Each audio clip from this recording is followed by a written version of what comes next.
Lord. Okay, జాగ్రత్తగా ప్రభు మాటలు మనం విందాం. గడిచిన దినాలుగా మనం ప్రత్యక్ష గుడారం గురించి మనం ధ్యానిస్తున్నాం. అయితే ఈ యొక్క వారం నేను మీతో మాట్లాడబోతున్న మరొక విషయం. గడిచిన వారం మనం మందసం గురించి నేర్చుకున్నాం. మందసం ఏమండి, ఈ మందసం పెట్టె గురించి మనం నేర్చుకున్నాం. ఈ మందసం పెట్టె, ఈ మందసం ఇదంతా కూడా మూడు భాగాలుగా ఉంది. ఒకటి మందసం పెట్టె, రెండు కరుణాపీఠం, అంటే ఈ మందసం పెట్టుకున్న మూత కరుణాపీఠం అంటారు. మూడవది ఇక్కడ ఇటు రెండు దూతల్లాగా మనం రెక్కలేసుకుని ఇలా కనబడుతున్నాయి కదా, అవి కెరూబులు అంటారు. హల్లెలూయా. ఈ మొత్తం ఇది మూడు భాగాలుగా ఉంది. మందసం పెట్టేమో సంఘానికి గుర్తు. దీని మూత ఉందే, ఈ మూత యేసు ప్రభు వారికే గుర్తు. ఈ పైనున్న అటు ఇటు ఉన్న కెరూబులు దేవదూతలు అంటారు కదా, ఆ దేవదూతలు సేవకులకి గుర్తుగా ఉన్నాయి. ఈ మూడు భాగాలుగా ఉందన్నమాట. అయితే ఈ పెట్టె గురించి పోయిన వారం నేను మీతో మాట్లాడాను. ఈ మందసం అనే ఈ పెట్టెలో మూడు వస్తువులు ఉన్నాయని చెప్పాను. ఆ మూడు వస్తువుల గురించి మీతో చెప్పా. ఒకటి ఏంటి చెప్పండి? మన్నా గల బంగారు పాత్ర, అంటే బంగారు పాత్రలో మన్నా ఉంది. ఆమేన్. ఆ మన్నా అంటే ప్రతి వారు కూడా సంఘానికి సూచన కాబట్టి మందసం పెట్టే సంఘం మన్నా అనే దేవుని వాక్యాన్ని కలిగి ఉండాలి. మన్నా ఏమై ఉన్నది ఇంకా అన్న విషయాలు మీతో మాట్లాడాను. మన్నా దేవుని వాక్యానికి గుర్తు అని మీతో చెప్పాను. దేవునికి స్తోత్రం. మన్నా దేవుని చిత్తాన్ని చేయుటకు గుర్తు అని మీతో చెప్పాను. హల్లెలూయా. దీంట్లో ఉండే ఆహారం, ఇంకా చాలా విషయాలు మీకు బోధించాను. తర్వాత దీంట్లో ఇంకా రెండవ వస్తువు ఏముంది? అహరోను కర్ర, చిగురించిన కర్ర ఉంది దీంట్లో. ఆ కర్ర దేనికి గుర్తో గడిచిన వారం మీతో మాట్లాడాను. హల్లెలూయా. ఆ తర్వాత దీంట్లో ఇంకేం మందసం పెట్టెలో ఏముంది? 2 రాతి పలకలు, 10 ఆజ్ఞలు కలిగిన 2 రాతి పలకలు. ఒక పలక మీద 4 ఆజ్ఞలు, రెండో పలక మీద 6 ఆజ్ఞలు ఉన్నాయి. ఒక పలక మీద ఉన్న ఆజ్ఞ అంటే 4 ఆజ్ఞలు దేవుని ప్రేమించాలి. రెండో పలక మీద ఉన్నటువంటి 6 ఆజ్ఞలు చెప్పండి, నిన్ను వల్లి పొరుగు వారిని ప్రేమించాలని నేర్పిస్తున్నాయని దాంట్లో ఉన్న వస్తువుల గురించి మనం నేర్చుకున్నాం. అహరోను చిగురించిన కర్ర, కర్ర శరీరానికి గుర్తని. ఆ కర్ర దేవుని సన్నిధిలో పెట్టబడితే, దేవునికి అప్పగించుకొని దేవుని సన్నిధిలో పెట్టబడితే అది దేవుడు ఏం చేస్తాడట? చిగురింప చేస్తాడు. హల్లెలూయా. 3 బారిన జీవితాలైనా చిగురింప చేసే దేవుడు. ఎదుగుదల జీవితం, చిగురింపు కలిగిన జీవితం, మహిమ శరీరాన్ని మనం ధరించే అనుభవాలు, మార్పు నొందిన అనుభవాలు, అంటే దేవుని స్వభావాలతో మన స్వభావాన్ని దేవుని సన్నిధిలో మన శరీరాన్ని పెట్టినప్పుడు ఆయన తన స్వభావాలతో మనల్ని నింపుతాడు అన్న విషయాలు నేర్చుకున్నాం. హల్లెలూయా. అంతేకాదు ఈరోజు మనం గమనించాలి, ఈ మందసం పెట్టె ఏ కొలత అయితే ఉందో పోయిన వారం మీతో చెప్పాను, అదే రీతిగా కరుణాపీఠం అనే మూతని కరుణాపీఠం అంటారు. మూతని ఏమంటారు? ఆ మూత కూడా సేమ్ కొలతట. చూడండి, నిర్గమాకాండం పోయిన వారం మీరు చదివారే, 37వ అధ్యాయం తీయండి. నిర్గమాకాండం 37వ అధ్యాయము 1వ వచనం నుంచి చదవండి. మరియు బెసలేలు తుమ్మకర్రతో ఆ మందసమును చేసెను. దాని పొడుగు 2 మూరలన్నర, దాని వెడల్పు 3.5, దాని ఎత్తు 3.5. అది అలా ఉందా? మందసం పెట్టే యొక్క కొలత అది. మరి ఇప్పుడు ఈరోజు మనం చెప్పుకునేటువంటి కరుణాపీఠం కూడా కొలత కూడా ఎలా ఉందో ఒకసారి చూడండి. కింద వచనాలు 6వ వచనం. మరియు అతడు మేలిమి బంగారుతో కరుణాపీఠము చేసెను. దాని పొడుగు 2 మూరలన్నర, దాని వెడల్పు 3.5. Same to same. మందసం పెట్టే కొలత ఎలా ఉందో ఈ కరుణాపీఠం అనే మూత కొలత కూడా ఒకలానే ఉంది. ఆమేన్. ఇప్పుడు దాని అర్థం ఏంటో తెలుసా? యేసయ్య మన కొలతకు ఆయన మారాడు. ఆమేన్. మన కొలతకు సమానంగా ఆయన మారాడు. మనలాగా మనిషిలాగా ఆయన మారాడు. దాసుని స్వరూపం ధరించి మనలాగా ఆయన మారాడండి. హల్లెలూయా. ఎంత రిక్తునిగా మన కోసం. అందుకని ఫిలిప్పీ పత్రికలో ఉంది కదా, ఆయన మన వలె మారాడు. ఇప్పుడు మనం ఎవరిలాగా మారాలి? మనం మందసం పెట్టే ఉన్నటువంటి మనం ఇప్పుడు కరుణాపీఠంలాగా మారాలి. ఆమేన్. అదే కొలత ప్రకారం మనం కూడా ఆయన మనలాగా మారాడు, మనము ఆయనలా మారాలి. చూడండి, ఫిలిప్పీ పత్రికలో ఆ మాట మనం చూస్తాం. దాసుని స్వరూపం ధరించుకున్నాడట. ఏమండి, ఆయన ఫిలిప్పీ పత్రిక 2వ అధ్యాయము 7వ వచనం. మనుషుల పోలికగా పుట్టి మీరు 5వ వచనం నుంచి ఒకసారి చదవండి సిస్టర్. క్రీస్తు యేసునకు కలిగిన ఈ మనసు మీరును కలిగినుడి. ఆయన దేవుని స్వరూపమును కలిగిన వాడయుండి. అదిగో చూడండి, ఆయన దేవుని స్వరూపం కలిగిన వాడయుండి దేవునితో సమానముగా ఉండుట విడిచిపెట్టకూడని భాగ్యమని ఎంచుకోలేదు గాని మనుషుల పోలికగా పుట్టి. చూసారా, మనుషునితో సమానంగా, ఏమండి ఎలాగా, దేవునితో సమానంగా ఉండుట విడిచిపెట్టకూడదు. అంటే దేవునితో సమానంగా ఉండే వ్యక్తి, చెప్పండి, దేవునితో సమానంగా ఉండే వ్యక్తి ఒక మనుషునిలాగా ఆయన మారాల్సి వచ్చిందట. దేవునితో సమానత్వపు మహిమ కలిగినటువంటి ఆయన, అది ఎక్కడే చూస్తున్నాం. చదవండి అమ్మా. విడిచిపెట్టకూడని భాగ్యమని ఎంచుకోలేదు కానీ, దేవునితో సమానముగా ఉండుట విడిచిపెట్టకూడని భాగ్యమని ఎంచుకోనలేదు గాని మనుషుల పోలికగా పుట్టి, మనుషుని పోలికగా పుట్టి దాసుని స్వరూపమును ధరించుకొని. ఎవరు ఏడుస్తుంది అక్కడ?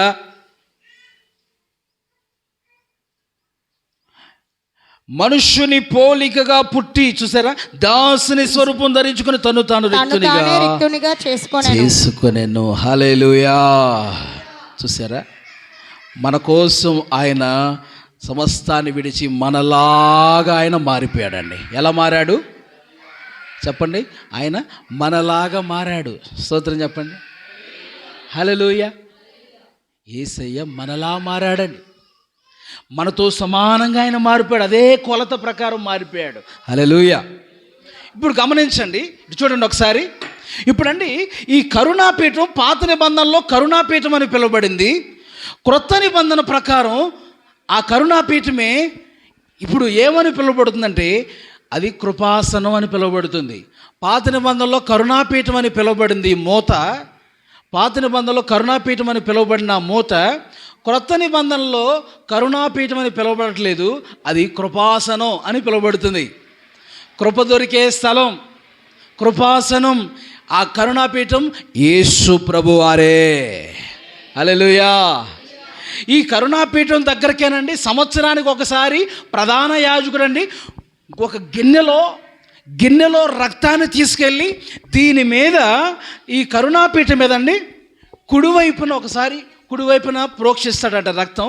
ఆ తర్వాత 7 సార్లు ఈ కరుణాపీఠం ముందు 7 సార్లు తన చేతి వ్రేలు రక్తంలో ముంచి 7 సార్లు దీని మీద ప్రోక్షిస్తాడట. దేవునికి స్తోత్రం.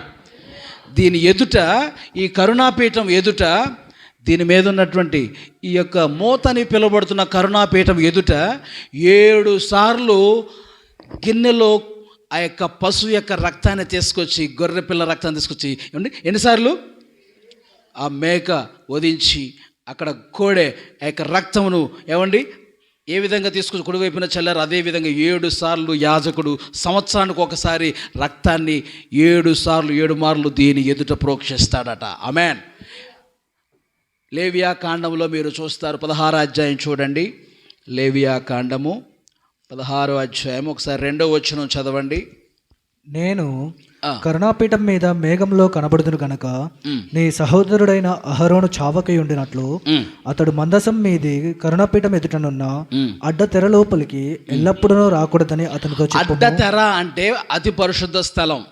అతి పరిశుద్ధ స్థలం, మందసం ఉండే స్థలాన్ని అడ్డ తెర అని కూడా అన్నారు. కాబట్టి ఆ స్థలంలోనికి ఎల్లప్పుడూ వెళ్ళకూడదు. ప్రధాన యాజకుడట సంవత్సరానికి ఒకసారి మాత్రమే వెళ్తాడు. మళ్ళా ఎల్లప్పుడు వెళ్తేనంట చచ్చిపోతాడట. దాంట్లోకి దేవుడు కొన్ని షరతులు పెట్టాడు అక్కడ ఆ ప్రత్యక్ష గుడారంలో. ఆమేన్.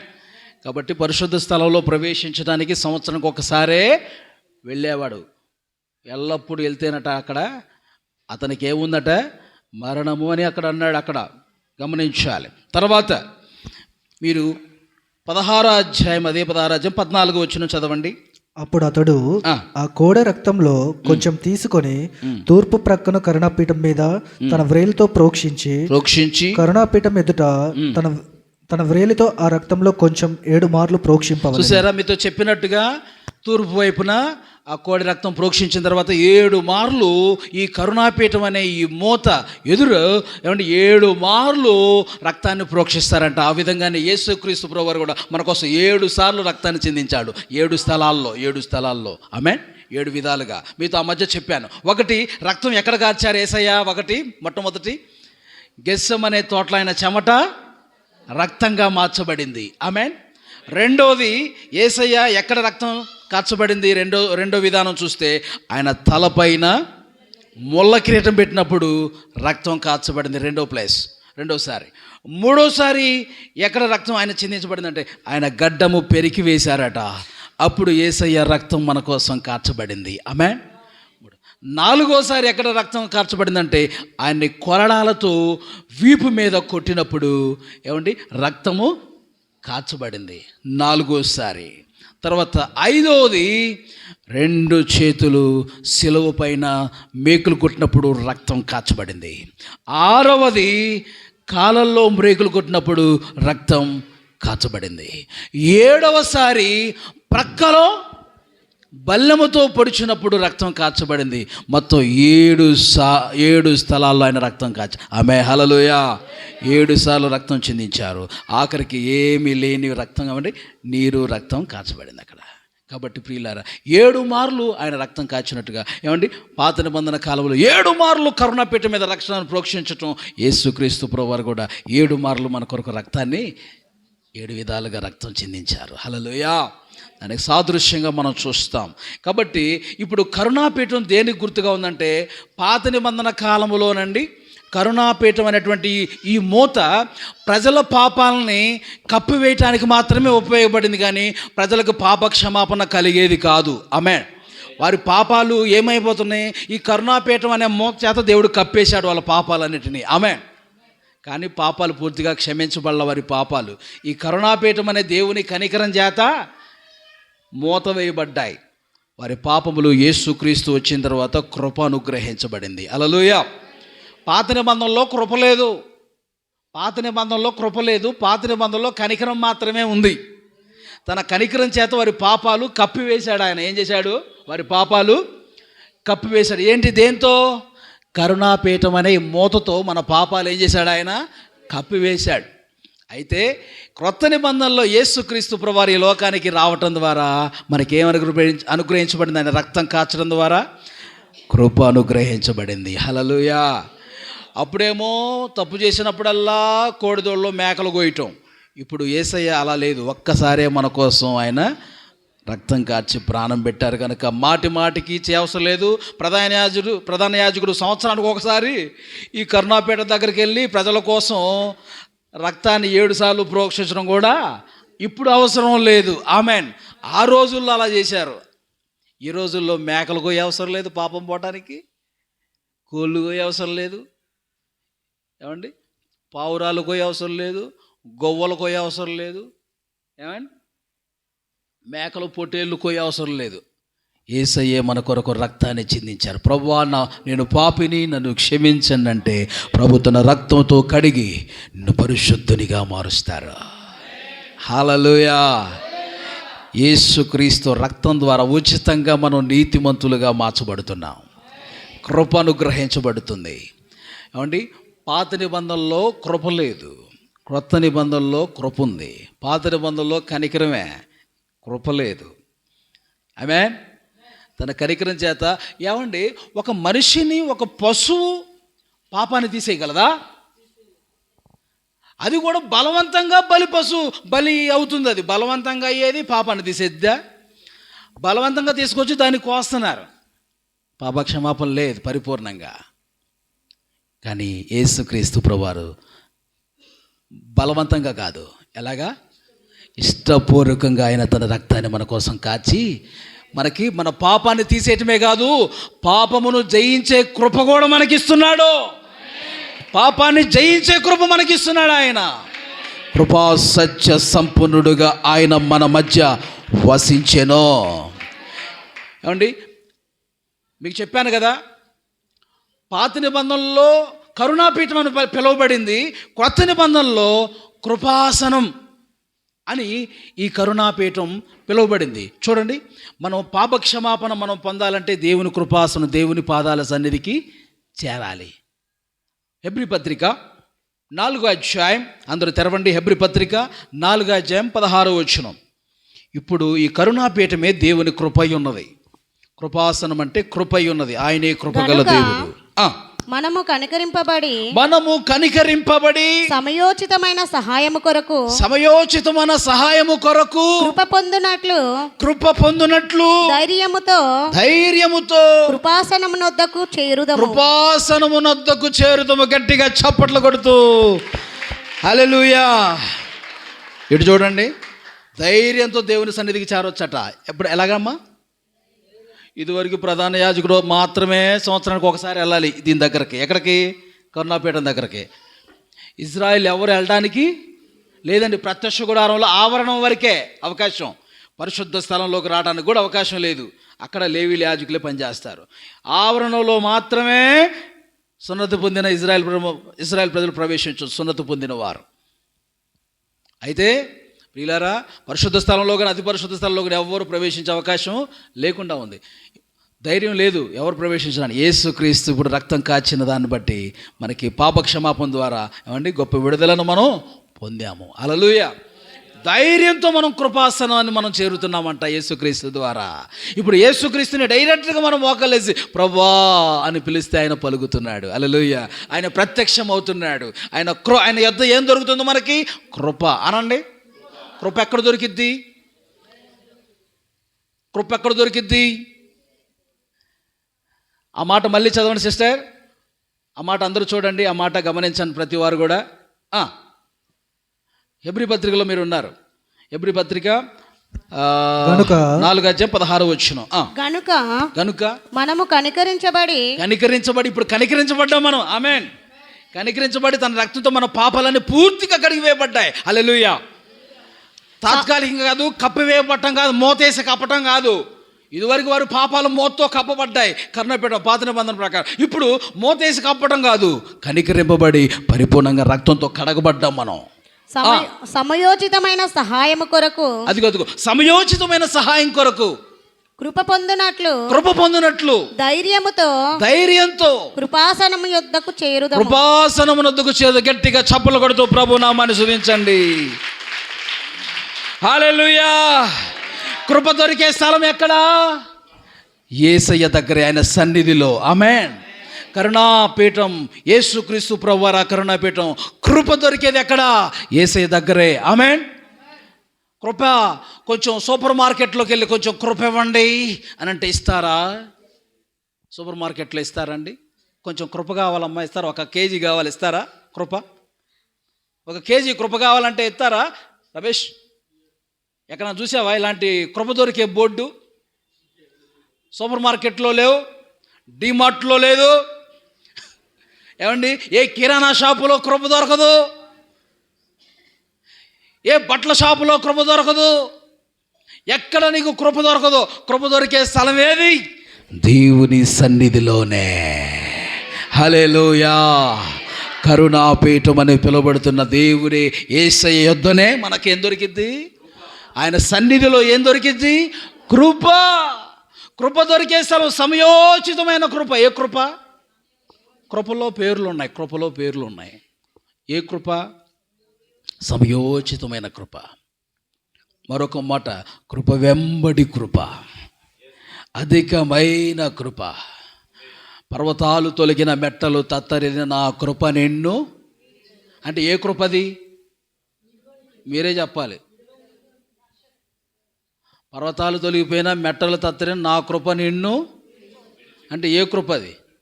వీడవని కృప అనుకోవాలి అంటనే మీరు. హల్లెలూయా. స్తోత్రం చెప్పండి. నీ కృప చాలు అన్నాడు అంటే అదేం కృప? చాలిన కృప అని. హల్లెలూయా. ఏం కృప అది? చాలిన కృప అని. ఇప్పుడు పౌలు గారు నా రోగం తీసేయండి ప్రభా, నా బలహీన తీసేయండి అంటే ఆయన ప్రార్థన చేస్తే యేసయ్య అన్నాడు నా కృప నీకు చాలు అన్నాడు. హల్లెలూయా.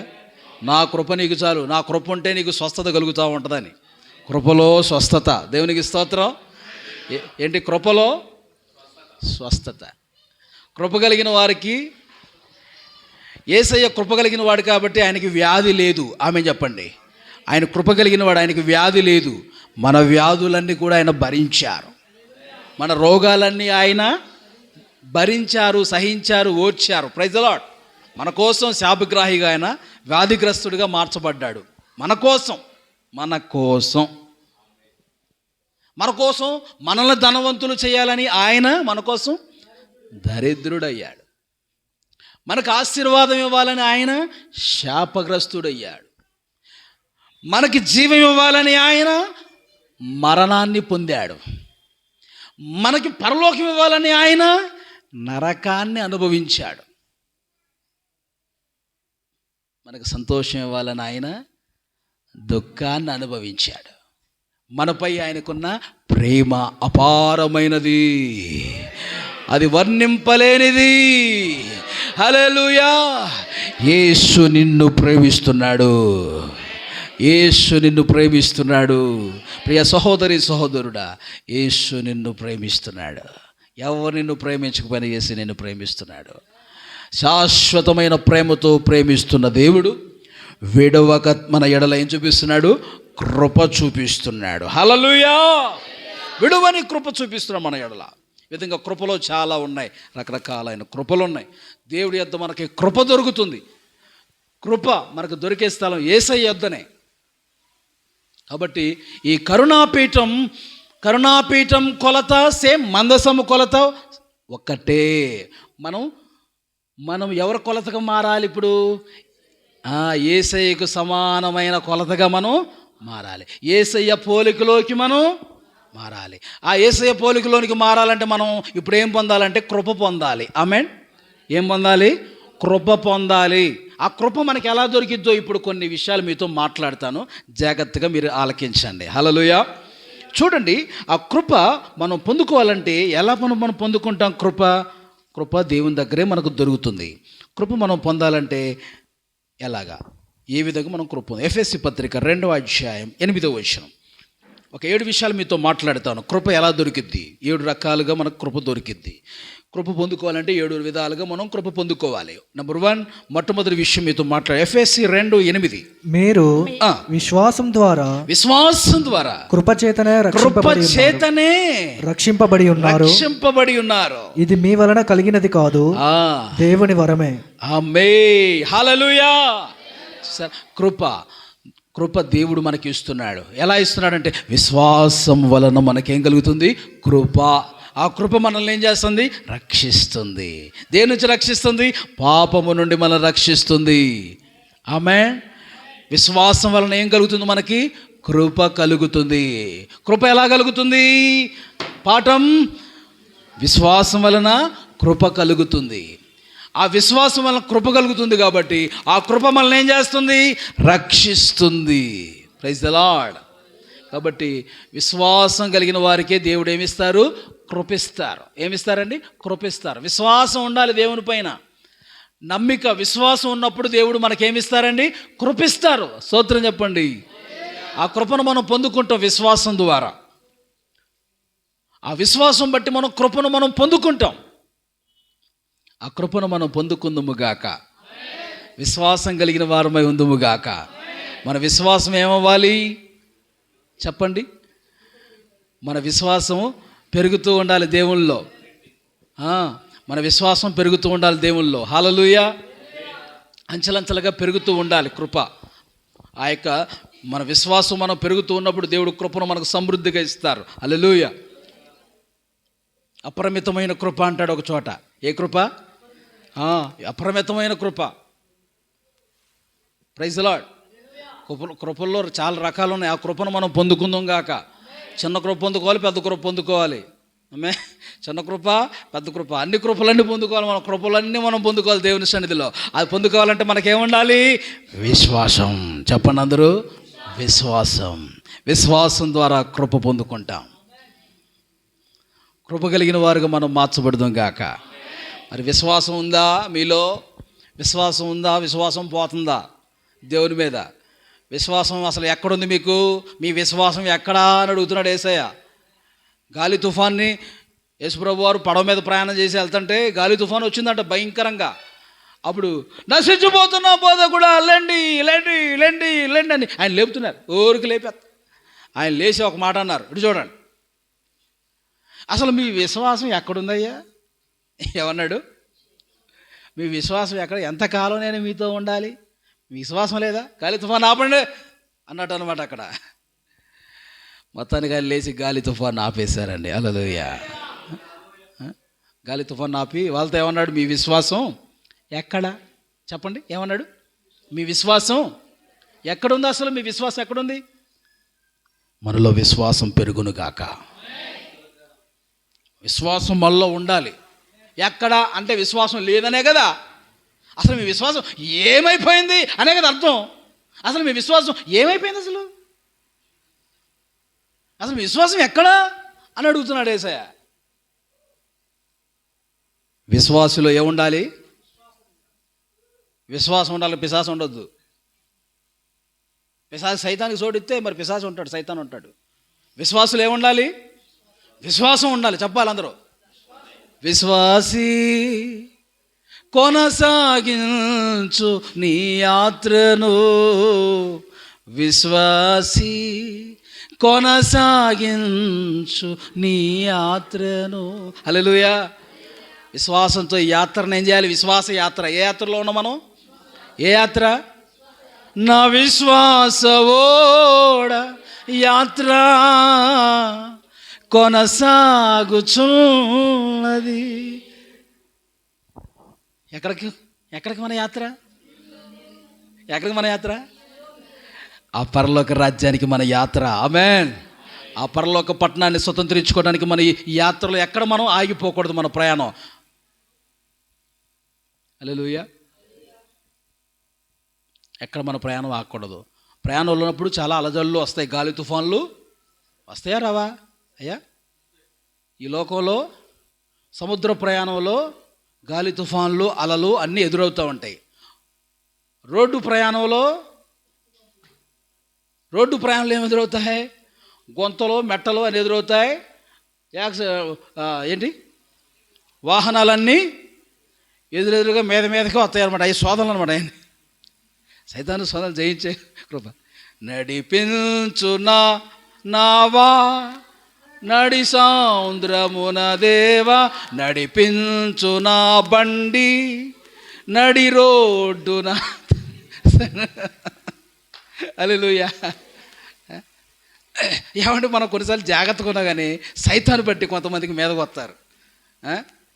మనం జాగ్రత్తగా ఉన్నా కానీ కొంతమంది మీదకు వచ్చేవాళ్ళు ఉంటారు.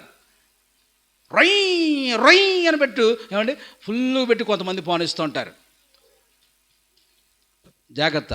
బండి కూడా బాగా స్పీడ్ తోలకూడదు. నేనండి బాగా స్పీడు అవసరం బట్టే ఆదివారం మాత్రమే ఇక్కడ ఆరాధనకు అందుకోవటానికి మాత్రమే నేను తోలుతా. విడప్పుడు అంత స్పీడ్ అవసరం బట్టే మనం యూజ్ చేసుకోవాలి. అది ఏమీ లేని మంచి మార్గంలో మాత్రమే స్పీడ్ వెళ్ళాలి. కానీ ఎవరో నన్ను చూడాలని చెప్పేసి ఫోజులు కొట్టడానికి బాగా స్పీడ్లు పెట్టకూడదు. పౌలు కనబట్టలేదు, ఏమయ్యాడు? ఉన్నాడా? బైక్ స్పీడ్ తగ్గాలి. ఆమె కార్ అయినా బైక్ అయినా ఏదైనా సరే అవసరం బట్టే బాగా స్పీడ్ వెళ్ళాలి. ఏమంటే చూడండి, నేను చెప్తున్నాను, బాగా స్పీడ్ వెళ్ళే వాళ్ళు ఎవరు చూడరు. నన్ను చూడాలి ఎంత స్పీడ్ వెళ్తున్నానని చెప్పి ఎవరు చూడరు స్పీడ్ వెళ్ళే వాళ్ళని. నీ ముఖం కూడా కనపడదా వాళ్ళకి ఎవడో వెళ్ళేదని? ఆ అమ్మాయి ఎవరో తెలియదు, ఆ అబ్బాయి ఎవరో తెలియదు, అంత స్పీడ్ వెళ్తాంటే. స్లోగా వెళ్తేనే నేను కొంచెం చూస్తారు. స్లోగానే వెళ్ళు, ఆమె మంచిది. Praise the lord. బొయ్యమని వెళ్తావు. అసలు నీ మొహం ఎవరికైనా కనపడిందా? ఎవడో వెళ్తున్నాడు రా గాలి మేఘాల మీద, వేస్ట్ గాడు అని చెప్పని అనుకుంటారు ఒక మాట, అంతే. కాబట్టి నేను చెప్పేది ఏంటంటే మనం జాగ్రత్త. ఈ లోక ప్రయాణం ఎలాంటిది? విశ్వాస ప్రయాణం. విశ్వాసం జాగ్రత్తగా కాపాడుకుందాము గాక. విశ్వాసం ద్వారా మనం ఏం పొందుకుంటాం? కృపను పొందుకుంటాం. అబ్రహాము దేవుని నమ్మాను, అది అతనికి నీతిగా ఎంచబడెను. హల్లెలూయా. దేవుని యొక్క ఏమండి ఆశీర్వాదాలు, దేవుని కృపలు మనం పొందుకోవాలి దేవుని సన్నిధిలో. నెక్స్ట్, కృప ఎవరికి అని మనం చూడగలిగితే యాకోబు పత్రిక 4వ అధ్యాయం 6వ వచనం. యాకోబు పత్రిక 4వ అధ్యాయం 6వ వచనం. కాదు కానీ ఎక్కువ కృపించును. ఏం కృపిస్తాడట? బా, ఎక్కువ కృప. చెప్పండి అందరూ, ఎక్కువ కృపించును. అందుచేత అహంకారులు ఎదిరించి దీనులకు కృప అనుగ్రహించును. హల్లెలూయా. చూసారా, ఎవరికి దేవుడు కృపిస్తాడట? దీనులకు. అందరూ చెప్పండి, హీనులకా దీనులకా? దీనులకు. హెచ్చించుకునే గర్వించిన వారికి కాదు దేవుడు కృప ఇవ్వడం. అవండి, దీనులైన వారికే, తగ్గించుకున్న వారికే దేవుని సన్నిధిలో కృపిస్తారు. దయాప్రాప్తురాలా నీకు శుభం. మరియతో దేవుని దూత వచ్చి ఏం చెప్తుంది? దయాప్రాప్తురాలా నీకు శుభం కలుగునుగాక, సర్వోన్నతిని వలన దేవుని నువ్వు కృప పొందితివి. కృప పొందితివి. ఏం పొందితివి? కృప ఎవరికి? దీనులకే. ఆమె దీనురాలుగా ఉంది కనుక దేవుడు ఏమిచ్చాడు? కృప ఇచ్చాడు. దేవుని సన్నిధిలో కూడా దీనులుగా మనం ఉన్నప్పుడు కృప పొందుకుంటాం. దేవుని సన్నిధిలో అన్నీ ఉన్నా కానీ ఎలా ఉండాలి? మనం దేవుని సన్నిధిలో దీనులుగా తగ్గించుకొని ఆయన సన్నిధిలో మనం ఉన్నప్పుడే కృప పొందుకుంటాం. నేను డాక్టర్లాగానే ఉంటా చర్చిలో అంటే కుదరదు. ఆమె నేను యాక్టర్ అంటే కుదరదు. డాక్టర్ అయినా, యాక్టర్ అయినా, కలెక్టర్ అయినా, నేను ఎస్ఐ అంటే నేను ఎస్ఐ పోస్ట్ నాది ఎస్ఐ అంటే కుదిరిద్దా? కుదరదు. తగ్గే ఉండాలి ఆయన సన్నిధిలో. ఆమె చెప్పండి, దీనులుగా తగ్గించుకున్నప్పుడే దేవుడు ఏం చేస్తాడు చెప్పండి? హెచ్చిస్తారు. ఆయన పైన పెడతాడు. ఆయన దీనుల ఎడల నీ కృప ఉన్నతము అత్యున్నతము, ఉన్నతము అత్యున్నతము. హల్లెలూయా. ప్రతి దానికి ఒక పాయింట్కి ఒక పాట ఉంది. హల్లెలూయా. అన్ని పాడుతూ కూర్చుంటే టైం దుర్రమని వెళ్ళిపోద్ది. కాబట్టి షార్ట్లో పాడుతున్నా కొన్ని అవసరం పడి. కాబట్టి దీనుల ఎడల ఆయన ఏం చూపిస్తారు చెప్పండి?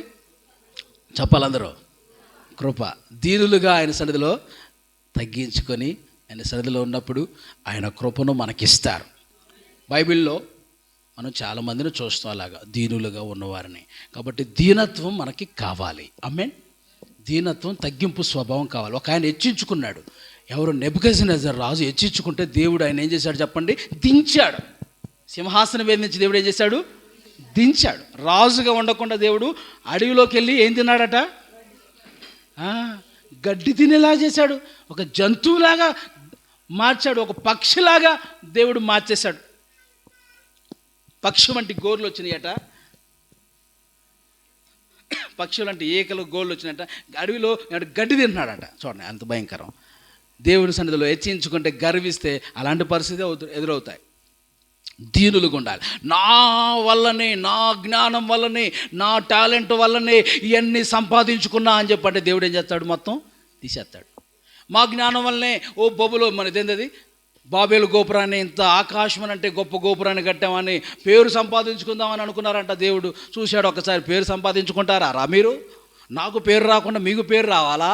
మిమ్మల్ని మీరు హెచ్చించుకుంటారు. ఆకాశం ఆనుకునే అంత పెద్ద గోపురం కట్టి పేరు సంపాదించుకుందాం అనుకున్నారంట. పేరు ఎవరికి రావాలి? ఏదైనా చేస్తే, ఏదైనా కడితే దేవునికి రావాలి. అయితే వాళ్ళు ఏమనుకున్నారు? వాళ్ళు సంపాదించుకుందాం అనుకున్నారంట పేరు. యేసయ్య వాళ్ళ భాషను తారుమారు చేసేసి ఆ పని ఆగిపోయేలా చేశాడు. ఆయన తెలుసుకుంటే అంతే ఉంటుంది. ఏదైనా కట్టాలన్నా, ఏదైనా చేయాలన్నా దేవుడి వల్లనే మనకు ఏదైనా చేయగలం. ఆమె చెప్పండి. యెహోవా పట్టణమును కట్టించిన ఎడల దాని కట్టువారి ప్రయాసం, కాపాడిన ఎడల కావలి వారి ప్రయాసం వేద్దాం. ఇల్లు కట్టించిన ఎడల కట్టువారి ప్రయాసం వేద్దాం. వాళ్ళ ప్రయాసం అంతా ఏమైంది? ఇప్పుడు వ్యర్థమే అయిపోయింది. మన దేశ బోర్డర్ చుట్టూ మిషన్ గన్లు పెట్టుకొని అంతా రెడీగా ఉన్నారు. శత్రువు దేశాలు ఎవరు మీదకి రాకుండా ఉండాలని. అసలు దేవుడే కాపాడకపోతే వీళ్ళ కళ్ళు మంచి నిద్రపోతున్నాడు వచ్చేస్తే ఏదో టైం ఏమండి?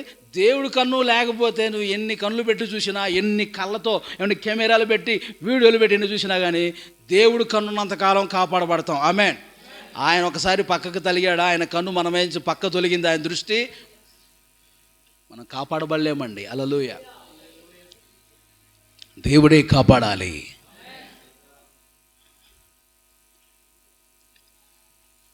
మన జ్ఞానం వల్ల కాదు, దేని వల్ల కాదు. ఏ విషయంలో గర్వించొద్దు. దీనులుగా మనం ఉన్నప్పుడు దేవుడు ఏం చేస్తాడు? మనకి కృపనిస్తారు. చెప్పండి అందరూ, కృపిస్తారు. 1 విశ్వాసం కలిగిన వారికి కృప, 2 దీనులకు కృప. ఆమేన్. నెంబర్ 3, మూడోది, దేవుణ్ణి ప్రేమించే వారికి, శాశ్వతమైన ప్రేమతో ప్రేమించే వారికి కృప కలుగుతుందట. ఎఫెసీ పత్రిక 6వ అధ్యాయం 24వ వచనం. ఎఫెసీ పత్రిక 6వ అధ్యాయం 24వ వచనం. మన ప్రభువైన యేసుక్రీస్తుని శాశ్వతమైన ప్రేమతో ప్రేమించు వారందరికీ కృప కలుగునుగాక. శాశ్వతమైన ప్రేమతో ప్రేమించే వారికి కృప కలుగునుగాక. ఆయన శాశ్వతమైన ప్రేమతో ప్రేమిస్తున్నాడట. ఇర్మీయా గ్రంథం 31వ అధ్యాయంలో ఉంది. ఆయన శాశ్వతమైన ప్రేమతో మనల్ని ప్రేమిస్తున్నారు. అలాగనే యేసయ్య బిడ్డలమైన మనం కూడా, ఆయన వారంగా మనం అదే శాశ్వతమైన ప్రేమతో మనం కూడా దేవుణ్ణి ప్రేమించినప్పుడు వారికి ఏం కలుగుతుంది? విడువక కృప చూపిస్తున్నాడు. శాశ్వతమైన ప్రేమతో ప్రేమించుచు విడువక మీ ఎడల కృప చూపించుచున్నాను అని అన్నాడు ఆయన. ఏ ప్రేమతో? శాశ్వతమైన ప్రేమతో మనల్ని ప్రేమిస్తూ కృప చూపిస్తున్నాడని ఇర్మీయా గ్రంథం 31వ అధ్యాయంలో ఉంది. ఇక్కడేం రాయబడి ఉంది? శాశ్వతమైన ప్రేమతో ప్రేమించు వారందరికీ కృప కలుగుతుంది అన్నాడు. హల్లెలూయా. అంటే యేసయ్య ఏ ప్రేమతో మనల్ని ప్రేమిస్తున్నాడో అదే ప్రేమతో మనం కూడా దేవుణ్ణి ప్రేమించినప్పుడు మనకేం కలుగుతుంది? కృప కలుగుతుంది. ప్రేమించే దేవుడు మనల్ని విడిచిపెట్టట్లా. అలాగనే నువ్వు కూడా యేసయ్యని ప్రేమిస్తే నువ్వు యేసయ్యను కూడా విడిచిపెట్టవు. ఆమేన్. ఆయన విడిచి ఉండలేవు. ఆయన విడిచి ఉండగలరా? ఉండగలనా? ఏదో పాట గుర్తవుతుంది నాకు. నిన్ను విడిచి నేను ఉండగలనా? అలే, ఉండలేనయ్యా. స్తోత్రం చెప్పండి. సుధాక ఏం పాట? ఉండగలనా? ఇది ఎవరిదో పాట. ఆయన విడిచి మనం ఉండలేము. స్తోత్రం చెప్పండి. ఆయన విడిచి మనం ఉండలేము. దేవునికి స్తోత్రం. ఆయన విడిచి మనం ఉండలేమంటే అంత ప్రేమ యేసయ్య అంటే. స్తోత్రం చెప్పండి. హల్లెలూయా. యేసయ్య అంటే యేసయ్యని ప్రేమించేవారు విడిచిపెట్టగలరా? యేసయ్యని ఒక్క వారం అన్న మానగలరా? ఒక్క ఆదివారం అన్న మానగలరా? యేసయ్య అంటే నీకేంటి? ప్రేమ, పిచ్చి. హల్లెలూయా. ప్రేమ, పిచ్చి. హల్లెలూయా. యేసయ్య అంటే నీకు అంత ప్రేమ ఉండాలి, అంత పిచ్చి ఉండాలి. యేసయ్య అంటే చలైనా, నేను చలైనా అన్నప్పుడు మీరేం చేయాలి? మానరు అనండి. చలైనా ఏం మానరు? చచ్చి మానరు. వర్షమైనా, ఎండైనా, హల్లెలూయా, కరువైనా మాంతారా? వస్త్రం లేకపోయినా అంటే బట్టలు మాసిపోయినాయి, అందుకని చర్చికి రాలేదండి. ఉతుక్కురా, బట్టలు మాసిపోయినట్టు, బట్టలు లేక చర్చికి రాలేదట. ఏమిటి వేసుకుంటా? దేవుడు పై రూపం చూస్తున్నాడు, అది అంతరంగం చూస్తున్నాడు ఆయన. ఆమేన్. ఒక ఆయన అంటాడు, ఎందుకు చర్చికి రాలేదు బ్రదర్ అంటే, నీళ్లు లేక రాలేదన్న. ఏం లేవట? నీళ్ళు రాలేదన్న. ఏం రాలేదట? వాటర్ రాలేదట. నేను చెప్పాను, వాటర్ రాకపోతే ఏమైంది బ్రదర్? ఏదోలాగా మొహం ఏదో చిన్నగల కడిగేసుకొని వచ్చాక దేవుడు చూడ్డా? దేవుడు తెలీదా? సోదరం చెప్పండి. నీళ్ళు లేవని రాలేదనో, ఇంకా బట్టలు మాసిపోయినాయి ఉతుక్కోవడానికి లేవు అని చెప్పేసి అని ఏదో అలా కూడా మనం దేవుడి సన్నిధికి మిస్ కాకూడదు. ఆమేన్. ఏ బంధువులు వచ్చారండి అందుకని రాలేదండి. ఎవరు వచ్చారట? బంధువులు వచ్చారట, అందుకని రాలేదట. బంధువులు వస్తే రాలేదని కాదు, బంధువులు పట్టుకొని రావాలి చర్చికే. ఆమేన్. వాళ్ళని తీసుకొని రావాలి అన్న. వాళ్ళు రారన్న చర్చికి. వాళ్ళు రాకపోతే 1 గంటలో వచ్చేస్తామని చెప్పేసి వాళ్ళకి అన్ని సిద్ధపరిచేసి వచ్చేసేయాలి. అంతేనా? ఇప్పుడు బంధువులు రారనుకో, 1 గంటలో వచ్చేస్తాం మేమని చెప్పేసి వాళ్ళకి కావాల్సినవన్నీ అక్కడ పెట్టేసి వచ్చేసి. ఒకవేళ వచ్చే వాళ్ళు అయితే మంచిగా తీసుకొని రావాలి. వాళ్ళు వచ్చారని ఇంటి దగ్గర నువ్వు ఉంటాం కాదు. అదేం విశ్వాసం, అదేం భక్తి. హల్లెలూయా. దేవుని ప్రేమించే వాళ్ళైతే దేవుని సన్నిధిని మానరు, ఒక్క వారం కూడా మానరు. విడిచిపెట్టరు. నిన్ను విడిచి నేను ఉండలేనయ్యా అంటారు. హల్లెలూయా. ఆ ప్రభుతో గడపకుండా మనం ఉండలేమండి. యేసయ్యను అంతగా ప్రేమించాలి. హల్లెలూయా. ఆయన ప్రేమించేవారు అలా ఉంటారు. ఆయన ప్రేమించేవారు సమయానికి వస్తారు. ఎంత ముందే వెళ్దామా అని చెప్పేసి అని ఉండాలి. యేసయ్య మీద ఆయన్ని ప్రేమించే వాళ్ళు ముందే ఉండాలనుకుంటారండి. యేసయ్యను ప్రేమించే వాళ్ళు అలా ఉంటారు. యేసయ్యతో ఎప్పుడెప్పుడు గడపాలా, యేసయ్యతో ఎప్పుడెప్పుడు పాట పాడాలా, యేసయ్యతో కలిసి ఎప్పుడెప్పుడు ఆయన మహింపరచాలా, ఇదే ఆశ ఉంటుంది అన్నమాట ఆయన ప్రేమించే వారికి. స్తోత్రం. ఎప్పుడెప్పుడు మోకాళ్ళు వేసి ప్రార్థన చేయాలా, ఎప్పుడెప్పుడు దేవుని మాటలు వినాలా అనే ఆశతో ఉంటారు దేవుని ప్రేమించేవారంటే. స్తోత్రం చెప్పండి. ఎప్పుడెప్పుడు దేవునికి నేను కానుకేయాలా అని చెప్పేసి అని అంత ప్రేమ కలిగి ఉంటారు. ప్రేమించేవారు దేవుడికి ఇస్తారు. ఆమె చెప్పండి. ప్రేమించేవారు ఏం చేస్తారు? ఇచ్చిపుచ్చుకుంటాలు ఉంటాయి, గిఫ్ట్లు, బహుమానాలు ఈ లోక ప్రేమలో ఉంటాయి కదా. అలానే యేసయ్య ప్రేమలో కూడా నువ్వు దేవుడికి ఇచ్చుకోవాలి. ఏమి ఇచ్చుకోవాలి? నీ హృదయం ఇవ్వాలి, నీ సమయం ఇవ్వాలి, నీ ధనాన్ని దేవుడికి ఇవ్వాలి. నువ్వు దేవుని ప్రేమించే బిడ్డవైతే. స్తోత్రం చెప్పండి. ఈ లోక ప్రేమ నిన్ను నాశనం చేసిద్ది, యేసయ్య ప్రేమ నిన్ను బాగు చేసిద్ది. ఈ లోక ప్రేమ నీ నుండి ఏదో ఆశించి నిన్ను వాడుకొని వదిలేసిద్ది. యేసయ్య ప్రేమ నిన్ను పైన కూర్చుండబెట్టిద్ది, నిన్ను ఘనపరిచిద్ది. హల్లెలూయా. కనుక ప్రియులారా గమనించండి, దేవుని సన్నిధిలో శాశ్వతమైన ప్రేమతో ప్రేమించే వారికి ఏం దొరికిద్దట? కృప. అనండి, కృప దొరికిద్ది. కృప దొరికిద్ది. విశ్వాసం కలిగిన వారికి కృప, తగ్గించుకున్న దీనులైన వారికి కృప, మూడోది శాశ్వతమైన ప్రేమతో ప్రేమించే వారికి కృప. స్తోత్రం చెప్పండి, గట్టిగా స్తోత్రం చెప్పండి. హల్లెలూయా. చిన్నగా చెప్పండి హల్లెలూయా. పెద్ద చెప్పండి హల్లెలూయా. ఓకే, నెక్స్ట్ 4వ పాయింట్ మీతో మాట్లాడబోతున్నాను. 1 కొరింథీ పత్రిక 15వ అధ్యాయం.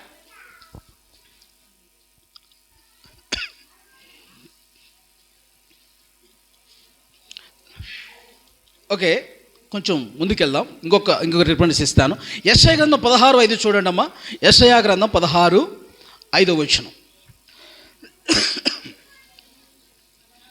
16వ అధ్యాయం 5వ వచనం చదవండి. యెషయా గ్రంథం. కృప వలన సింహాసనం స్థాపించబడును. చూసారా? కృప వలన సింహాసనము స్థాపించబడును, సత్య సంపన్నుడై దాని మీద కూర్చోండి, తీర్పు తీర్చు ఒకడు కలడు. గట్టిగా చప్పట్లు కొడుతూ ప్రభు నామాన్ని మహిమపరచండి. హల్లెలూయా.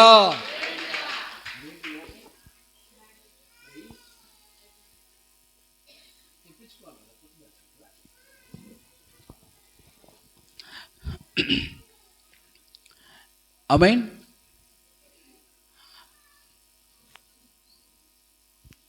కృప వలన సింహాసనం స్థాపించబడిద్దట. స్తోత్రం చెప్పండి.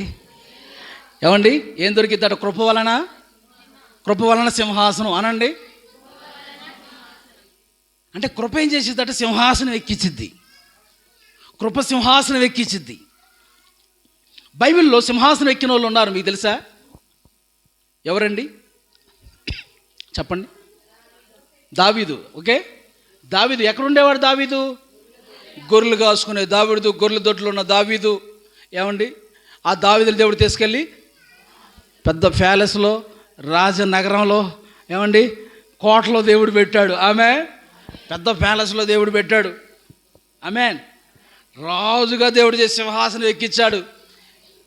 కేవలం ఆయన్ని ఆ స్థానంలో పెట్టింది చెప్పండి దేనివల్ల? చెప్పండి, దేవుని కృప వలన సింహాసనం ఆయన ఎక్కాడు. స్తోత్రం. కృప వలన సింహాసనం ఎక్కాడు. కృప వలన సింహాసనం ఎక్కాడు. Praise the lord. యేసేపు గొప్ప మంత్రిగా సింహాసనం ఎక్కే స్థానంలో ఉన్నాడు. హల్లెలూయా. ఇంకెవరండి? దానియేలు. చెప్పాలి మీరు.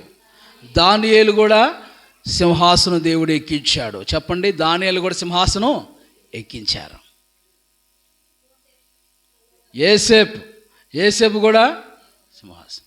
యేసేపు, దానియేలు, దావీదు, ఎస్తేరు కూడా దేవుడు ఎక్కడ కూర్చోబెట్టాడు చెప్పండి? రాజు పక్కన రాణిగా కూర్చోబెట్టాడు. స్తోత్రం కలుగునుగాక. కృప ఏం చేసి చెప్పండి, మనందరినీ సింహాసనం మీద కూర్చొని పెట్టిద్దంట. దేవునికి స్తోత్రం కలుగునుగాక. సింహాసనం మీద కూర్చొని పెడుతుంది దేవుని యొక్క కృప. కాబట్టి ఆ కృపను మనం పొందుకోవటానికి మనం ప్రయాసపడాలి. ఆ కృపను మనం పొందుకోవడానికి ప్రయాసపడాలి. కృప ఎలా దొరుకుతుంది? ఎన్ని విషయాలు మీతో మాట్లాడాను. 1, విశ్వాసం బట్టి కృప దొరుకుతుంది. 2, దీనులకు కృప. 3, శాశ్వతమైన ప్రేమతో ప్రేమించే వారికి కృప దొరుకుతుంది. హల్లెలూయా. కృప ఏం చేస్తుందో మీతో మాట్లాడాను. ఇంకా కృప ఎవరికి దొరుకుతుందో తెలుసండి? ఆయన సన్నిధిలో దేవుని కొరకు ఎక్కువ ఎవరైతే ప్రయాసపడాలనుకుంటారో వారికి దేవుడు కృపిస్తారు. ఆమేన్. మొదటి కొరింథీ పత్రిక 15వ అధ్యాయం 10వ వచనం. అయినను నేనేమై ఉన్నానో అది దేవుని కృప వలనే అయ్యున్నాను, మరియు నాకు అనుగ్రహింపబడిన ఆయన కృప నిష్ఫలము కాలేదు గాని వారందరికంటే నేను ఎక్కువగా ప్రయాసపడినది నేను కాను, నాకు తోడయ్యున్న దేవుని కృప. గట్టిగా చప్పలు కొడుతూ ప్రభు నామమును స్తుతించుదాం. హల్లెలూయా. నేను ముగించబోతున్నాను, నా సందేశం ముగించబోతున్నాను. చివరి మాటలు జాగ్రత్తగా ఆలకించండి. ఎవరికి కృప దొరుకుతుందంటే ప్రయాసపడే వారికి దేవుడు కృపిస్తారు. దేవుని పని కొరకు ప్రయాసపడి కష్టపడటానికి, దేవుని పని కొరకు ప్రయాసపడే వారికి దేవుడు తప్పకుండా కృపనిస్తారు. హల్లెలూయా. ఆ కృపను మనం పొందుకుందుముగాక. నేనేమై ఉన్నానో దేవుని కృప వలనే, నేనేమై ఉన్నానో నీ దయ వలనేనయ్యా, నాకున్నవన్నీయో నీవిచ్చినవేనయ్యా, నేనేమైనా ప్రభువా నిన్నే స్తుతిస్తాను, నాకేమున్నా ప్రభువా నీకర్పిస్తాను. హల్లెలూయా. నాకేమున్నా అన్నీ నువ్వు ఇచ్చినయే ప్రభువా. నా వల్ల నేను ఏదో నేను పొద్దుకున్నాను వెర్రవేగటం కాదు నాయన, అది నువ్వు ఇచ్చిన. పౌలు గారు కూడా అదే అంటున్నాడు, నువ్వు నాకు ఇచ్చిన కృప వల్లే నేను ఇలా ఉన్నానయ్యా, ఈ స్థితిలో ఉన్నానంటే నీ కృపా, నీ కృపా, నీ కృపా, నీ కృపా. ఈ స్థితిలో ఉన్నానంటే, ఇంకా బ్రతికున్నానంటే నీ కృపా. హల్లెలూయా. ఏంటండి? ఆయన కృప వలనే ఈ స్థితిలో ఉన్నాం. హల్లెలూయా. ఇదివరకు ఏమీ లేదు, దేవుడు ఇప్పుడు అన్నీ ఇచ్చారు మనకి. ఆమేన్. ఇదివరకు ఏమి లేదు, ఇదివరకు అన్ని, దేవుడు ఇప్పుడు అన్ని మనకి ఇచ్చారు. మంచి ఉద్యోగం ఇచ్చాడు, మంచి ఇల్లు ఇచ్చాడు, మంచి ఆహారాన్ని ఇస్తున్నాడు, మంచి పిల్లల్ని ఇచ్చాడు. హల్లెలూయా. వాళ్ళ చదువులకి ఏ సమయానికి ఏం కావాలో ఫీజులన్నీ దేవుడు సహాయం చేస్తున్నాడు. హల్లెలూయా. అంతేకాదు, ఆత్మీయంగా దేవుడు మంచి సంఘాన్ని ఇచ్చాడు, మంచి సేవకునిచ్చాడు. హల్లెలూయా. ఆత్మీయులైన మంచి సంఘ బిడ్డలందరినీ మంచి మందిరాన్ని దేవుడు ఇచ్చాడు. హల్లెలూయా. దేవానికి స్తోత్రాలు తండ్రి. ఆ ప్రభుని మనం స్తుతిస్తూ గణపరుస్తుండాలి. హల్లెలూయా. Praise the Lord. కాబట్టి సింహాసనం మీద ప్రభు కూర్చొని పెడుతున్నారు. ఎక్కువగా ప్రయాసపడింది ఏమండి? ఏంటంట? నేను కాదు, ఆ కృప ద్వారానే. స్తోత్రం చెప్పండి. ఆ కృప వల్లే నేను ప్రయాసపడ్డాను అంటాడు. ఇంకొక మాట, స్తోత్రం చెప్పండి. ప్రయాసపడే వారికి కృప. ఎన్ని విషయాలు చెప్పాను? స్తోత్రం. హల్లెలూయా. ప్రయాసపడే వారికి దేవుడు ఏమిస్తారండి? కృపిస్తారు. కీర్తన 137వ వచనం. కీర్తన 137వ వచనం. ఇశ్రాయేలు, యెహోవా మీద ఆశ పెట్టుకొనుము, యెహోవా యొద్ద కృప దొరుకును. యెహోవా యొద్ద ఏమి దొరుకును? కృప దొరుకును. హల్లెలూయా. ఏం దొరుకుతుందంట? దేవుని యొద్ద మనకి కృప దొరుకుతుందంట. కాబట్టి ఎవరికి కృప అంటే ఆయన మీద ఆశ పెట్టుకొని ఎవరైతే కనిపెట్టుకొని ఉంటారో, ప్రభువు కొరకు కనిపెట్టుకొని ఉంటారో వారికి కృప దొరికిద్ది. ఆమేన్. ఎవరి కొరకు కనిపెట్టుకుంటే కృప దొరికిద్ది మనకి? సహాయం దొరకాలంటే ఎవరి వైపు కనిపెట్టుకోవాలండి? కొండల తట్టు కాదు, మనుషుల తట్టు కాదు. ఎవరి తట్టు? యేసయ్య తట్టే మనం కనిపెట్టుకొని ఉండాలి. ఆయన నుంచే మనకేం కలుగును? సహాయం, కృప దొరికిద్ది అనమాట. కృపకు మరొక అర్థం సహాయం. హల్లెలూయా. ఏ కారణం లేకుండా దేవుడు మనకు ఇచ్చేది కృప. ఏదో మనం ఇస్తే, పని చేస్తే ఇచ్చేది కాదు కృప. ఏం చేయకూడనే దేవుడు మనకు కృప ఇస్తున్నాడు. స్తోత్రం చెప్పండి. అంటే మన పైన ఆయన చూపిస్తున్న కృప అలాంటిదనమాట. ఏ కారణం లేకుండా మన ఎడల చూపిస్తున్నాడు. స్తోత్రం కలుగును గాక. ఆ కృపను మనం దుర్వినియోగం చేసుకోకుండా, మనం పాడు చేసుకోకుండా జాగ్రత్తగా ఆ కృపను కాపాడుకోవాలి. కృపను ఏం చేయాలి? ఆ ప్రభు ఇచ్చే కృపను మనం కాపాడుకోవాలండి. కనిపెట్టుకునే వారికి దేవుడు కృప ఇస్తున్నారు. నేను ముగిస్తున్నాను ప్రియులారా. దేవుని సన్నిధిలో అటు కృపతో మనం నింపబడటానికి మనం ప్రయాసపడాలి. ఆమేన్. ఆ కృప కావాలని మనం ప్రయాసపడాలి. ఎన్ని విషయాలు చెప్పాను అండి? భయభక్తులు కలిగిన వారికి కృపిస్తాడట. 103వ కీర్తనలో రాయబడి ఉంది. 103వ కీర్తనలో అదొకటి ఎప్పుడైనా రాసుకుంటారా? 103వ కీర్తన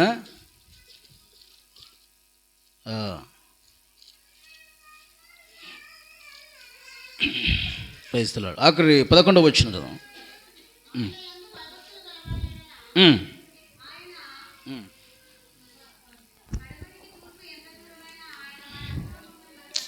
ఆయన యందు 103:11 వచనం. భూమి కంటే ఆకాశం ఎంత ఎత్తుగా ఉన్నతంగా ఉందో. 103వ కీర్తన మీరు చూస్తున్నారా? 103:11. భూమి కంటే ఆకాశం ఎంత ఉన్నతంగా ఉందో ఆయన యందు భయభక్తులు గలవారి ఎడల ఆయన కృప అంత అధికంగా ఉంది. కృప, అధికమైన కృప. హల్లెలూయా. ఎంతంట? భూమి కంటే ఆకాశం ఎంత ఉన్నతంగా ఉందో, భూమి కంటే ఆకాశం ఎంత ఉన్నతంగా ఉందో. తర్వాత ఆయన ఎందుకు భయభక్తులు గల వారి వల్ల కృప అంత అధికంగా ఉందట. భయభక్తులు కలిగిన వారి వల్ల. స్తోత్రం చెప్పండి. హల్లెలూయా. భయభక్తులు కలిగిన వారికి దేవుడు ఏమిస్తున్నాడు? కృప ఇస్తున్నాడు. స్తోత్రం. హల్లెలూయా. అండి, ఆ కృపను మనం పొందుకోవాలంటే ఏం కలిగి ఉండాలి? మనం భయభక్తులు కలిగి ఉన్నానని చెప్పుకోవటమేనా? భయభక్తులు కలిగి ఉండటం కూడా ఉందా? దేవుడు అంటే భయం కలిగిన ఉండండి, భక్తి కలిగిన అంటమేనా? లేకపోతే భయభక్తులు కలిగి ఉండటం ఏమన్నా ఉందా? యోనాలాగా చేస్తున్నారా ఎవరన్నా? యోనాతో దేవుడు ఏమన్నాడు?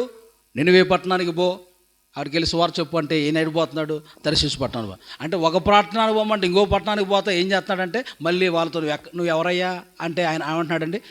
దేవుని యందలి ఆకాశానికి భూమికి సృష్టికర్త అయిన దేవుని యందు భయభక్తులు కలిగిన వాడిని.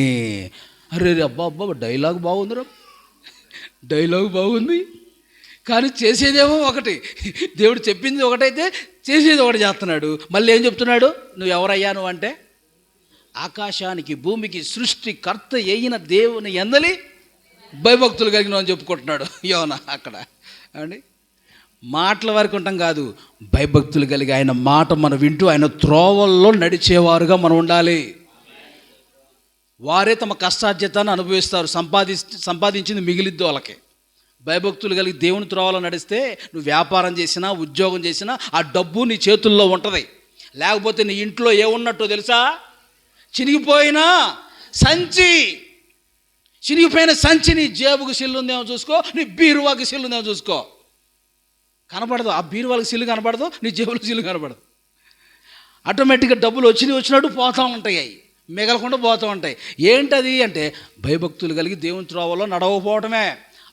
నడవకపోతే మీ కష్టార్జితాన్ని మీరు అనుభవించరు అని రాయబడింది. భయభక్తులు కలిగి ఆయన త్రోవలో నడుచువారు ధన్యులు, వారు తమ కష్టార్జితాన్ని అనుభవిస్తున్నారు. కష్టార్జితాన్ని అంటే భయభక్తులు కలిగి దేవుని త్రోవలో నడుస్తున్నారు అర్థం. అనుభవించట్లేదు డబ్బు, ఏదో ఒక రీతిగా అన్ని రోగాలు వచ్చో బాధలు వచ్చో ఏదో ఒక విధంగా అన్ని పోతనాయి రా బాబు అంటే వాళ్ళకేం లేదు. దేవుని యందు భయభక్తులు కలిగి దేవుని త్రోవల్లో వాళ్ళు నడవట్లేదు అని అర్థం. ఆమేన్. ఆఖరి విషయం, 7వ విషయం ఏదంటే ప్రార్థించే వారందరికీ కృప. ఆఖరి మాట 7వ మాట, కృప ఎవరికి? ప్రార్థించే వారందరికీ కృప. ప్రార్థించిన వారందరికీ ఏంది? కృప కాదు. ఏం దొరికిద్దో వాళ్ళకి, ప్రార్థించిన వాళ్ళకి బూడిద మాత్రం దొరికిద్ది. బూడిదే దొరికిద్ది వాళ్ళకి, కృప దొరకదు. బూడిదే దొరికేది. ప్రార్థించే వారికి దేవుడు కృప ఇస్తారని రోమపత్రిక. ఆఖరి మాట చదవండి, ముగిస్తున్నాను. 10వ అధ్యాయం 12వ వచనం. యూదుడని గ్రీస్ దేశస్థుడని భేదము లేదు, ఒక్క ప్రభువే అందరికి ప్రభు అయ్యుండి తనకు ప్రార్థన చేయు వారందరి ఎడల కృప చూపుటకు ఐశ్వర్యవంతుడై ఉన్నాడు. గట్టిగా చప్పలు కొడుతూ దేవుని నామాన్ని స్తుతించండి. హల్లెలూయా, హల్లెలూయా. అదనమాట. ప్రార్థించు వారందరికీ దేవుడు ఏమిస్తాడంట? కృపిస్తారు. ప్రార్థించాలా మనం ఇప్పుడు? చెప్పండి, ప్రార్థిద్దామా? ప్రార్థించే వారందరికీ దేవుడు ఏమిస్తాడట? కృపిస్తారట. ప్రార్థించిన వారికి దేవుడు అసలు కృపేమి ఇవ్వడు, ప్రార్థించే వారికి మాత్రమే దేవుడు కృపిస్తాడు. అట్టి కృపను మనం పొందుకుందుము గాక, ఆ కృపతో మనం నింపబడుదుము గాక. ప్రార్థించాలి. దేవుని సన్నిధిలో మోకళ్ళేసి దేవుని కృప కొరకు ప్రాకులాడుతూ మనం ఉండాలి ఆయన సన్నిధిలో. ప్రార్థించిన వారికి కృప ఉండదు, ప్రార్థించే వారికే దేవుడు కృప ఇస్తారు. హల్లెలూయా. మానకుండా ప్రార్థించేవారుగా మనం ఉండాలి. ఎలాగండి? మానకుండా ప్రార్థించేవారుగా మనం దేవుని సన్నిధిలో మనం ఉండాలి. భక్తులు కొంతమంది ప్రార్థించారు, ప్రార్థనకు ఒక సమయాన్ని పెట్టుకున్నారు, ప్రార్థించారు. అలాగ మనం ప్రార్థించేవారుగా ఉందముగాక. ప్రార్థనా పరుల్లో మనం కూడా చేర్చబడాలి, ఏడవాలి దేవుని సన్నిధిలో. ప్రార్థనలో 4 రకాలుగా చేయాలి. ప్రార్థన, విజ్ఞాపన, కృతజ్ఞత, యాచన, 4 రకాలుగా ప్రార్థనలు మనం దేవుని సన్నిధిలో చేయాలి. ఒక్క ప్రార్థన చేసుకోవటం కదా. ఎప్పుడు నన్ను దీవించు, నన్ను దీవించు, నాయనను దీవించు, నన్ను దీవించు, మా ఇంటిని దీవించు, మా పిల్లని దీవించు, మా కొడుకుని దీవించు. ఆమేన్. నో, ఇలాంటి ఉట్టి ప్రార్థనే. ప్రార్థనలో ఒకటే చేస్తున్నావు నువ్వు. రెండో ప్రార్థన ఏంటో తెలుసా? దేవుని సన్నిధిలో ఏమండి? విజ్ఞాపన, ఇతరుల కోసం ప్రార్థన చేయాలి. ప్రభువా మా వీధిలో ఉన్న వాళ్ళు రక్షించండి, మా బంధువులు రక్షించండి అని చెప్పేసి అని వాళ్ళు కూడా రక్షణ కోసం విజ్ఞాపన ప్రార్థన మనం చేయాలి. అధికారులు రక్షించండి, నాయకులు రక్షించండి అని విజ్ఞాపన ప్రార్థన చేయాలి. ఆమేన్. 3వ ప్రార్థన చేయాలి. 3వ రకమైన ప్రార్థన ఏంటో తెలుసా? యాచన, అడగాలి. నీకేం కావాలో అడగటమే కాదు, ఇతరులకు కూడా ఏం కావాలో వాళ్ళ సమస్యలు నీకు చెప్పినప్పుడు వాటిని బట్టి దేవుని సన్నిధిలో అడగాలి. ప్రభా వారికి ఉద్యోగం దయచేయండి అయ్యా, మంచి జాబ్ దయచేయండి అయ్యా, వారికి వీసా దయచేయండి అయ్యా, అయ్యా నీ సహాయం దయచేయను ఆయన అయ్యా అని మంచిగా దేవుని సన్నిధిలో దేవుణ్ణి నీ విషయాలు అడుక్కోవటమే కాకుండా ఇతరుల విషయాలు కూడా అడగాలి దేవుని సన్నిధిలో. అది యాచన అనే ప్రార్థన అంటారు. యాచన అనే ప్రార్థన, దాన్నే దేవుని సన్నిధిలో యాచించడం అంటే అడుగుట, అడిగే ప్రార్థన. అది హల్లెలూయా, అడిగే ప్రార్థన. తర్వాత ఈ ప్రార్థన, 4వ ప్రార్థన, ఏ రకమైన ప్రార్థన చేయాలి? కృతజ్ఞతాస్తుతులు అనే ప్రార్థన. ఇది మాత్రం కంపల్సరీగా చేయాలి. దేవుడు రాత్రి అంతా నిన్ను కాపాడనుకో, స్తోత్రం అనాలా? అనవు. పగలంతా కాపాడు, స్తోత్రం చెప్పాలా? అను. ఉద్యోగం ఇచ్చాడా? స్తోత్రం చెప్పాలా? లేదు. కూటం పెట్టుకోవాలా? లేదు. సాక్ష్యం చెప్పాలా? లేదు. కానుక ఇవ్వాలా? లేదు. ఏముండదు వాళ్ళకి. కృతజ్ఞత అనే స్వభావం వాళ్ళలో లేదు, ఆ బుద్ధి లేదు వాళ్ళలో. కనుక వాళ్ళు కృతజ్ఞతగా దేవుడు చేసిన మేలుకు స్తోత్రాలు చెప్పరు, అటు సాక్ష్యం చెప్పరు, అటు కోటం పెట్టుకోరు, అటు దేవుడికి దేవుడు ఇచ్చిన దాన్ని బట్టి కానుక దేవుడికి వేయరు. కృతజ్ఞత లేని వాళ్ళు ఎవరైనా ఏదైనా మేలు చేశారనుకో వాళ్ళని మనం ఎప్పుడు మర్చిపోవచ్చండి? మర్చిపోవచ్చా? ఎప్పుడు మర్చిపోకూడదు. చచ్చిపోయిన దాకా మర్చిపోకూడదు. మేలు చేసిన వాళ్ళు చచ్చిపోయిన దాకా మనం మర్చిపోకూడదు. స్తోత్రం చెప్పండి. కృతజ్ఞత కలిగి ఉండాలి. బాగున్నారంటే బాగున్నా అని చెప్పాలి. మాట ఎలా పడితే అలా రాకూడదు. బాగున్నా, నేను బాధలు తప్పలేదు, పిచ్చి మాటలు అంటాం కాదు. మీరు బాగున్నారుగా, మేము బాగలేకపోయినా అని పిచ్చి మాటలు అవసరమా? మంచిగా ఉండాలండి మాటలు, దీనత్వంగా ఉండాలి.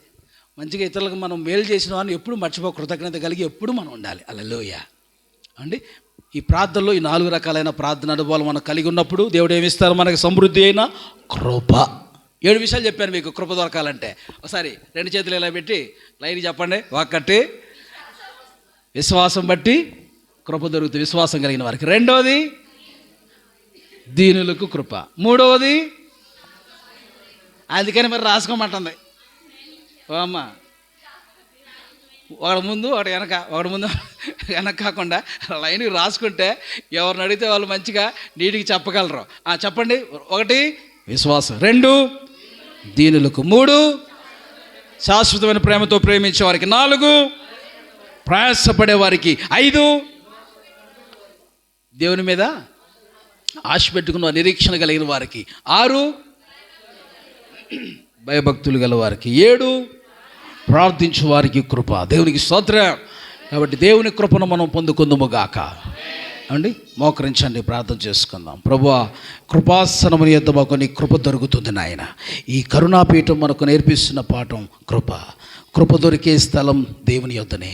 సమయోచితమైన కృప, విడువని కృప, ఎడబాయని కృప, మారని కృప, శాశ్వత కృప, అధికమైన కృప, ఎక్కువ కృప, అపరిమితమైన కృప. ఓ రాబా షాబాలా ఖరాబాలా రాబా రాబా, అనేక కృపలు ఉన్నాయి. ప్రభు మనకి కృపలు తీసుకురాబోతున్నాయి.